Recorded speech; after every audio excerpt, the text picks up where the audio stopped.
Bonjour à tous, j'espère que vous les avez vus, ces énormes bougies rouges incroyables. En à peine quelques heures, on a effacé la journée d'hier. Je rappelle que hier, il y avait pas mal d'euphorie. Ça y est, ces boules, on pète à la hausse, etc. Malheureusement, eh bien, fake pump, comme on avait vu.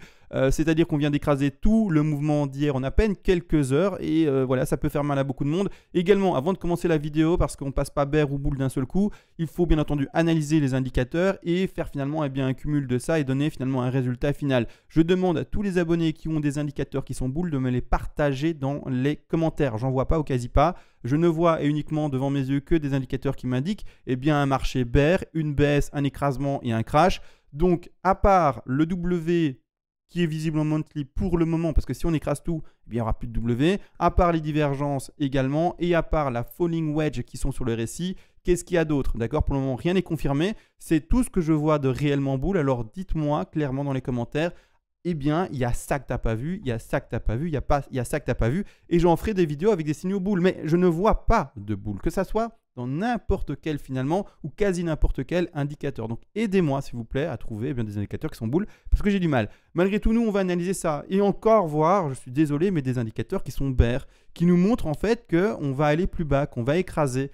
Et c'est le malheur pour les boules, parce que c'est pas du tout plaisant de m'entendre, mais au contraire, pour ceux qui veulent investir et vraiment avoir finalement des paliers de rachat beaucoup plus intéressants, c'est-à-dire même durant les soldes du BTC, eh bien c'est très intéressant, étant donné qu'on espère aller retrouver au moins les 30 000 et voire même écraser jusqu'aux 23 000 $ pour le BTC. Maintenant, de toute manière, on va voir ça, vous le savez juste après, la petite intro qui est là pour aider la chaîne, bien entendu.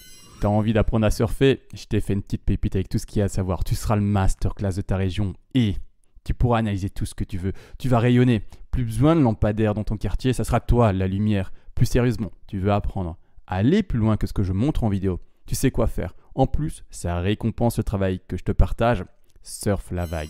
Et voilà, petite intro de fête, on part directement dans l'analyse. Ici, en fait, j'ai mis l'horaire pour montrer le crash, ou en tout cas crash, attention, encore une fois, la correction qu'il y a eu par rapport au pump d'hier. On a été faire maintenant un nouveau plus bas. On va analyser ça vis-à-vis des Elo Wave aujourd'hui également. Et surtout, on va regarder autre chose. Donc ici, je suis en petite time frame, c'était juste pour le montrer. C'est pas vraiment ça qu'on va regarder aujourd'hui. On va regarder finalement du monthly, c'est-à-dire qu'on va vraiment faire un énorme dézoom, boum, on voit vraiment du monthly, c'est-à-dire que là maintenant, vous avez quasiment tout le BTC. Vous avez le BTC ici depuis 2013.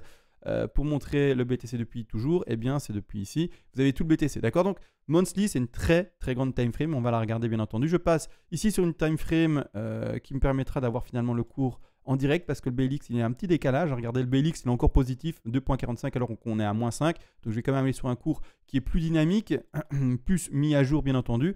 On va zoomer sur quoi? On va zoomer sur ce qui est en train de se passer maintenant. Précisons, on est le 26 au soir, 20h. On est bientôt le 30 du mois et donc c'est-à-dire bientôt le 1er du mois prochain. On est tout proche de la clôture de cette fameuse bougie, d'accord? Si cette bougie se clôture de cette manière-là, ça sent mauvais. Et pourquoi? Parce que je vais mettre ici en l'occurrence de manière visible la moyenne mobile 20 en monthly et on va en parler. Si, je précise, s'il n'y a pas de rebond, s'il n'y a pas de clôture de ce mois-ci au-delà, c'est-à-dire comme précédemment, donc la mèche, il n'y a pas de problème, d'accord? Mais le cours, s'il clôture en dessous de la moyenne mobile 20, ça sent vraiment mauvais. Pourquoi? Dans le passé, à chaque fois que cette moyenne mobile 20 a été touchée et clôturée, d'accord? C'est-à-dire qu'à partir d'ici, par exemple, quoique là, on peut pas. Là, on peut pas. Là, elle clôture pile dessus, au-dessus. Là, c'est un peu limite. Mais bref, dès qu'en fait, elle passe dedans, boum, gros crash. À chaque fois, d'accord? Dès qu'elle passe dedans, boum, gros crash. Dès qu'ici, elle passe dedans, boum. Parce que là, on ne le voit pas bien en fait, mais c'est bel et bien. La moyenne mobile ici, 20, pardon, qui est aux alentours des 7000. Et boum, gros crash, on repart également, ça ne se voit pas bien, mais aux 3000. 3000, 4000, d'accord? La même chose ici, d'accord? Et la même chose dans les bear market précédents. C'est-à-dire que la même chose. Ah, mais pas assez d'historique. On va passer sur les BLX. Bon, BLX maintenant, étant donné qu'on est dans le passé, c'est pas un problème. Là, le graphique est complet. Donc, la même chose ici. On clôture. Vous voyez ici, dessus, même légèrement en dessous, même pas dessus, en dessous, point. Et boum, gros crash, d'accord? Et ça s'est répété finalement dans toutes les configurations. À chaque fois, d'accord? Donc, c'est-à-dire que, sauf ici, je ne peux pas le montrer parce qu'il n'y a pas assez d'historique. D'accord? Il n'y a pas assez d'historique, donc je ne peux pas le montrer. Voilà. Donc, c'est encore une fois, je viens de montrer ici aujourd'hui encore un scénario ou plutôt un indicateur qui nous dit fais attention parce qu'il y a encore et toujours, maintenant, malheureusement, je suis désolé de le dire, mais une potentialité de baisse plus forte que ce que l'on pourrait Imaginez pour les boules. Les bears, au contraire, ils sont plutôt enthousiastes, etc. Ils disent c'est super, en fait, à chaque fois, il y a des grosses corrections et on va dans cette direction-ci. Malgré tout, on va quand même vite remettre de manière visible, que je ne me trompe pas de graphique à chaque fois. Voilà. En fait, finalement, ce n'est pas un biseau ascendant parce que c'est quand même très vertical, parallèle ces deux lignes-là. Mais tout de même, on va quand même préciser les choses. C'est que ceci, donc ce biseau ascendant, ce drapeau ascendant, ça se dit pas, mais vous avez compris en fait. Bref, ce Chanel ascendant. Quand c'est ascendant, même s'il y a toujours des plus hauts qui sont toujours plus hauts, des plus bas qui sont toujours plus hauts, etc., ça amène malheureusement à éviter à avoir la continuité de la baisse. La différence, c'est par rapport par exemple à un biseau descendant. Quand il y a une tendance ici, par exemple baissière, biseau descendant, là au contraire, changement de tendance. Mais là, c'est le contraire, d'accord? On n'a pas du tout un biseau descendant ou même un Chanel descendant. On a vraiment ici un biseau ascendant ou plutôt un canal, Chanel comme vous voulez, ascendant. Et à ce moment-là, en fait, c'est juste la continuité de la tendance précédente qui va se confirmer la plupart du temps et continuer à descendre. Là, je n'ai pas mis un objectif, là, j'ai mis au hasard, etc. Mais vous l'avez compris, d'accord? Ça, c'est vraiment la pattern à favoriser. Malgré tout, également, on va aller maintenant sur les Elliott Wave. Alors, Elliott Wave, c'est toujours bear. J'ai jamais eu fini mon scénario bear. On peut toujours latéraliser. On pourrait, tout simplement également retrouver un triangle, des choses comme ça qui empêcheraient le cours d'aller plus bas, mais je n'ai toujours pas fini mon plan. C'est-à-dire que mon plan peut toujours aller plus bas, d'accord? C'est ça qui est important à comprendre. C'est-à-dire qu'actuellement, on est malheureusement sur le fait de peut-être enfin poser le bas d'une B.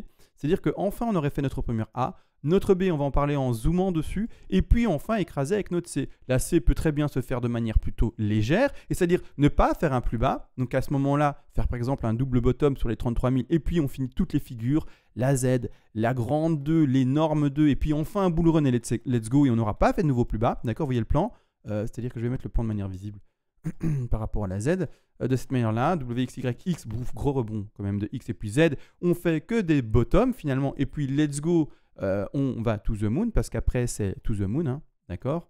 Dans les time frames plus grandes, c'est to the moon. Mais malgré tout, moi mon puzzle en Elliott Wave n'est pas terminé, donc j'attends toujours cette phase actuellement d'accumulation, on va dire ça comme ça, et voire même d'écrasement peut-être beaucoup plus puissant pour le BTC. Donc là maintenant, on va zoomer. Je vais juste remettre de retrait ce dont on ne va pas parler maintenant. On ne va pas parler de l'énorme pump. Parfois j'en parle, aujourd'hui on ne va pas en parler. Je vais mettre la Z de retrait, hop, et maintenant on va tout simplement zoomer. Je zoome en, quel time frame va être correct? 4 heures, ça va être correct ici. Je zoome en 4 heures, et moi ce que j'ai envie de voir ici pour le moment, potentiellement, c'est soit on part en triangle, d'accord, mais j'ai du mal à le voir du coup maintenant, soit au contraire, on a fait et terminé une flat, d'accord? La flat à dessiner, c'est ceci. Donc je suis toujours avec ma B. Elle prend du temps à se dessiner, on latéralise toujours et encore à l'horizontale, on s'ennuie totalement. Où est le plus haut? Bon, je ne sais pas, je ne vois pas bien où est le plus haut, mais il est sur un des points ici, d'accord? On s'ennuie totalement, mais voilà. Donc ici, là, devant vous, cette fameuse flat potentielle, d'accord? A, B, C. Alors oui, effectivement, avec une C qu'on voit atrophiée, l'objectif normalement d'une C de ce genre-là, c'est d'aller rechercher, vous le savez probablement, les 61,8 quand on n'arrive pas aux 61,8. C'est-à-dire qu'on fait finalement une flat qu'on pourrait appeler tronquée. Ça amène, et malheureusement, à un signal bear extrême, ou boule, si c'est dans un scénario qui est boule. Mais dans ce scénario-ci, étant donné qu'on est dans un scénario bear, ça amène malheureusement à quelque chose de très puissant. Cette bougie rouge énorme m'invite à me dire « Ah, ça, c'est pas mal. C'est vrai que la A, B, C avec tronqué sur sa C et des grosses bougies rouges juste après, je pourrais commencer à croire en cette pattern-là. Maintenant, rien n'est dit. On va attendre. On latéralise depuis quasi 5 mois. Maintenant, même, on pourra extrapoler sur 6 mois. C'est pas parce qu'à un moment, on se dit « Ça y est, j'ai la figure. Boum, crash direct, d'accord ?» On attend. On prend le temps. Peut-être qu'on est dans quelque chose encore plus long, d'encore plus ennuyeux, d'accord? Peut-être que cette B va durer des années. Et j'exagère, c'est pour rire.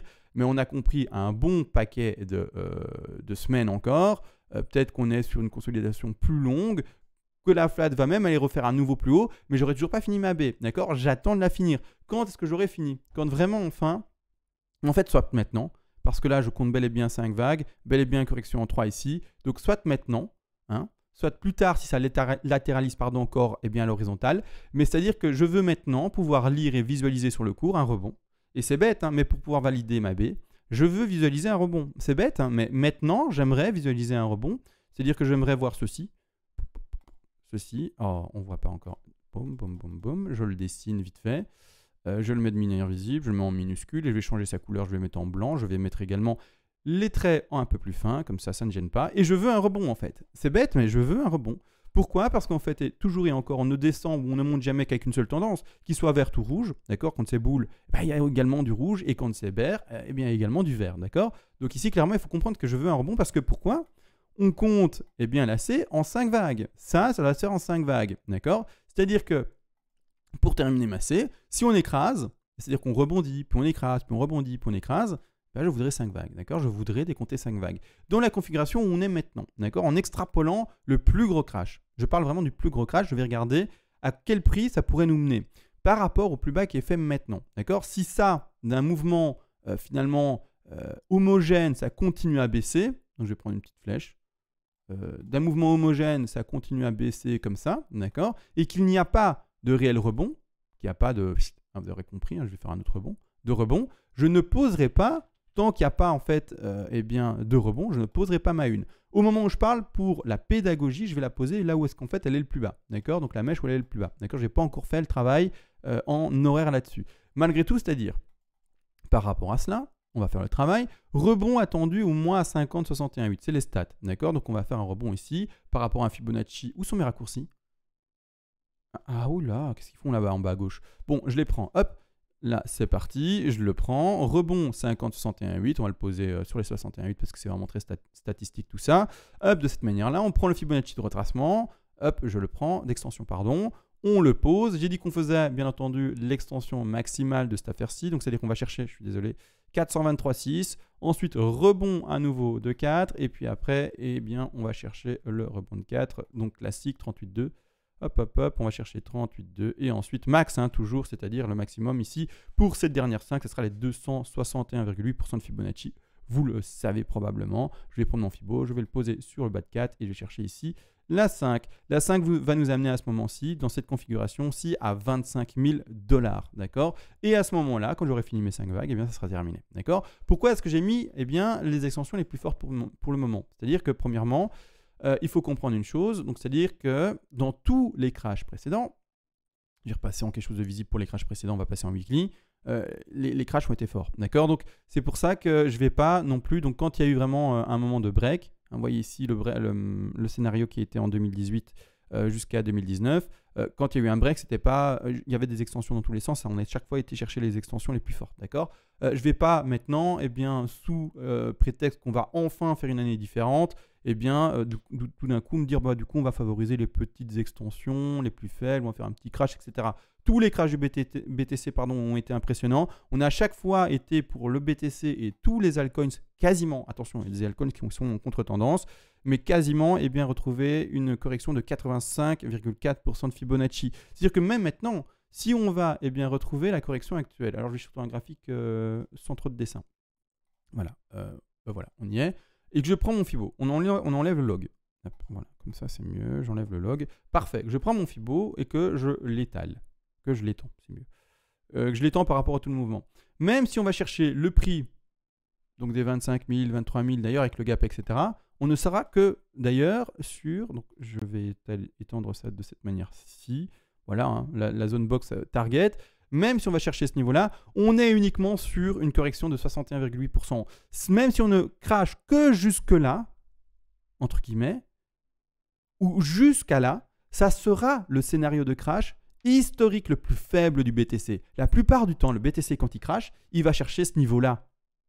Vous voyez? C'est-à-dire un retour du prix à 10 000, pour donner l'exemple. Donc, il faut en être conscient. Il faut le savoir, ça. C'est important de comprendre que là, maintenant, ce qu'on a fait comme correction par rapport au crash, d'accord, parce que là, quand même, c'est un réel changement de tendance. Et depuis maintenant quasiment un an, depuis maintenant avril, un an, avril 2021, on est sur une latéralisation totale et on a fait un crash, et on peut le nommer crash, ultra faible, d'accord? Tous les crashs précédents, c'est du 85K. Donc ça, il faut en avoir conscience. Également, on a fait la TH quand? On a fait la TH ici en novembre d'année 2021. Donc c'est-à-dire il y a de ça maintenant quasiment 6 mois. Il faut comprendre. Non, parce que oui, allez, 7 mois. On va arrondir à 7 mois parce que c'est début novembre. Il faut comprendre une chose, c'est que c'est le crash le plus court par rapport à l'ATH connu. tous les crashs, quand il y a eu l'ATH, eh bien, ont duré 2 ans, quasiment. Donc ici, ATH fait en décembre de l'année 2017, on va dire janvier 2018, hein, d'accord? Comme ça, on part sur une année complète.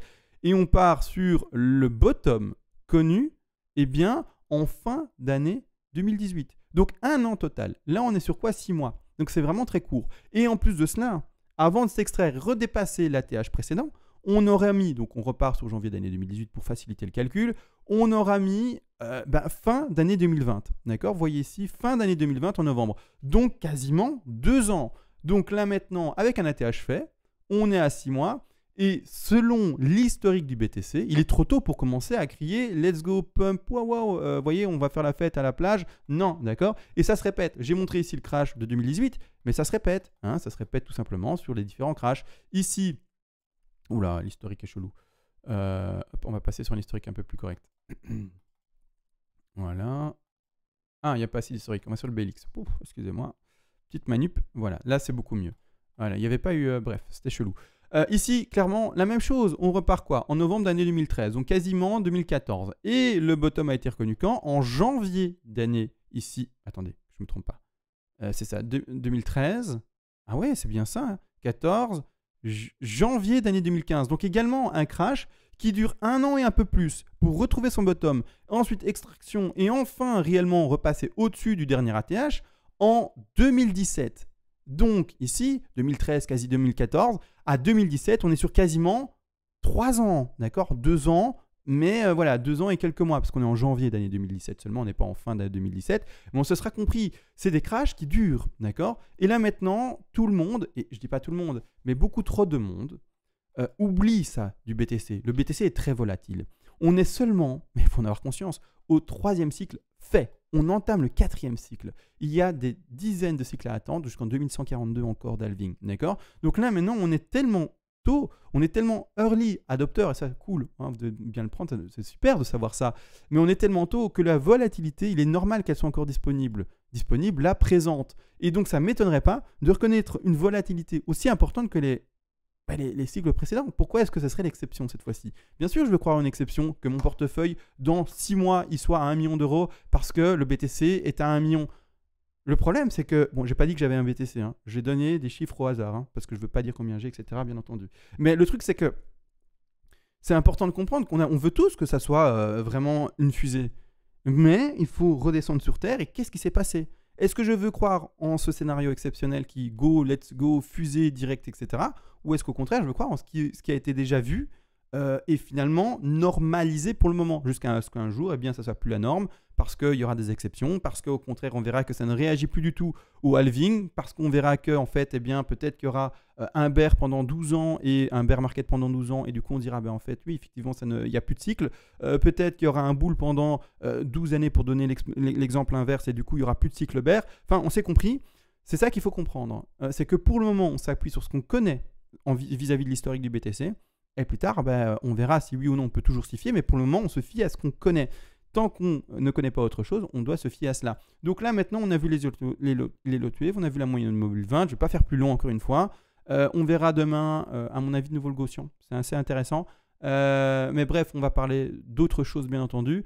La vidéo a été assez longue. N'oubliez pas dans les commentaires ceux qui ont des indicateurs boules autres que... Je vais le montrer quand même. On est en fin de vidéo, là je prends mon temps pour ceux qui veulent le voir. Autre que, eh bien, le fameux... Et puis même, c'est même pas... Ah, c'est même pas en fait un W, ça. Parce qu'un W, c'est quoi? Je vais vous le montrer, je vais le dessiner. Hop. Un W, c'est ça. D'accord? Ah, j'arrive pas à le finir. Ma figure. Un W, c'est ça. D'accord? C'est-à-dire des plus bas qui sont toujours plus hauts. Et là, c'est bien. Petite flèche. Excusez-moi, je prends mon temps là. On est en fin de vidéo. À mon avis, il y a ceux qui sont intéressés qui regardent et les autres, ils ont déconnecté. Hop, il y a deux plus bas, il est vrai, qui sont toujours plus hauts. Hein, ceux qui sont là. Mais malheureusement, on retrouve un nouveau top là. Donc, c'est pas un W. Un W, c'est bel et bien ça. D'accord? Donc, voilà. Bon, n'empêche, pour le moment, ce qui conforte, c'est qu'on est bel et bien des plus bas qui sont toujours plus bas. Plus hauts, pardon. Et des plus hauts qui sont toujours plus hauts. Et donc, c'est-à-dire que ça conforte le fait qu'on soit encore pour le moment toujours dans une tendance haussière.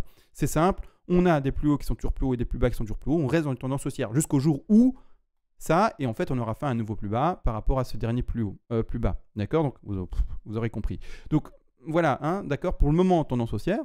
On est dans une tendance haussière jusqu'au jour où, eh bien, on enfonce tout. Donc ça, il faut également en avoir conscience. Maintenant, ça, c'est fait. Donc ça, et également, du coup, les divergences. On parlait de divergences, et donc on va regarder les divergences sur le RSI. Est-ce que j'ai mis le RSI en visible? Oui. Les divergences en weekly, monthly, ça sera beaucoup mieux, il me semble. Divergence là et divergence là. Pour le moment, la divergence, elle est où? Elle est là. Vous voyez? D'accord? C'est-à-dire qu'on fait sur le cours, eh bien, toujours des plus bas qui sont plus hauts, et au contraire, sur le RSI, toujours, eh bien, des plus bas qui sont plus bas. Divergence haussière, d'accord? Tout simplement. Et elle est encore haussière jusqu'au jour où, et c'est ça, hein, il faut le comprendre, hein, elle est encore haussière jusqu'au jour où, eh bien, ceci fait un nouveau plus bas. À ce moment-là, on aura un plus bas sur le cours et un nouveau plus bas sur le cours. Et sur le RSI, on aura quoi? Un plus bas et un nouveau plus bas. Et ce sera réglé, ce sera terminé. D'accord? Donc il faut en avoir conscience aussi. Les divergences, ça s'annule. Et c'est comme tous les indicateurs, ça ne lit pas l'avenir. Ça ne lit pas l'avenir. C'est important de le comprendre. Personne ne sait ce qui va se passer sur le cours.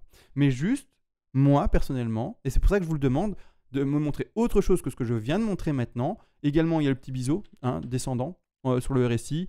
Mais trouvez-moi autre chose. Trouvez-moi autre chose, montrez-moi autre chose. Je veux voir d'autres choses. Donc, il y a le petit biseau ici. Et s'il y a cassure, eh bien, simplement de ce biseau à la hausse. Bon petit signal haussier. Mais à part ça, pour le moment, d'accord, j'aimerais juste que vous me le disiez dans les commentaires. Voilà, ça a été assez demandé. Et voilà, on va s'arrêter là-dessus. Je vous souhaite à tous une bonne soirée et on se retrouve pour la prochaine histoire du BTC, peut-être demain. Ciao!